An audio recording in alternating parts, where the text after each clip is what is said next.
পাড়ার ক্রিকেটে এই ঘটনা প্রায়ই শোনা যায়। এবার সেই পথেই হাঁটল ইংল্যান্ডের ২৩৪ বছরের পুরনো একটি ক্লাব। এলাকার বাসিন্দাদের অভিযোগের ভিত্তিতে ব্যাটসম্যানদের ৬ মারায় নিষেধাজ্ঞা জারি করা হলো।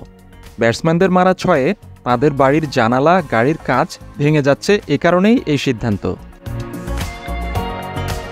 ১৭৯০ সালে প্রতিষ্ঠিত হয় সাসেক্সের সাউথউইক অ্যান্ড শোরহ্যাম ক্রিকেট ক্লাব। পশ্চিম সাসেক্সের এই ক্লাবটি সম্প্রতি শিরোনাম হয়েছে অদ্ভুত এই নিষেধাজ্ঞা জারি করে। লিখিত বিবৃতি দিয়ে ব্যাটসম্যানদের ছক্কা মারতে নিষেধ করেছেন ক্লাব কর্তৃপক্ষ। স্বাভাবিকভাবেই এই নিষেধাজ্ঞা ভালোভাবে নেননি ক্রিকেটাররা।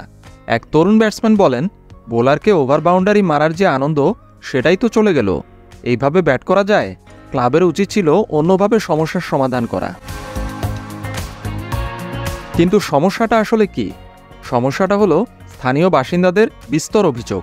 ব্যাটসম্যানদের মারা ছক্কার আঘাতে জানালার কাঁচ থেকে শুরু করে গাড়ির কাঁচ সবই ভেঙে যাচ্ছে।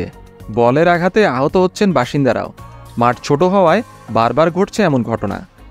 ত্যক্তবিরক্ত বাসিন্দারা তাই চিঠি দিয়ে অভিযোগ জানায় ক্লাব কর্তৃপক্ষকে। সেই সমস্যা সমাধানেই এই সিদ্ধান্ত।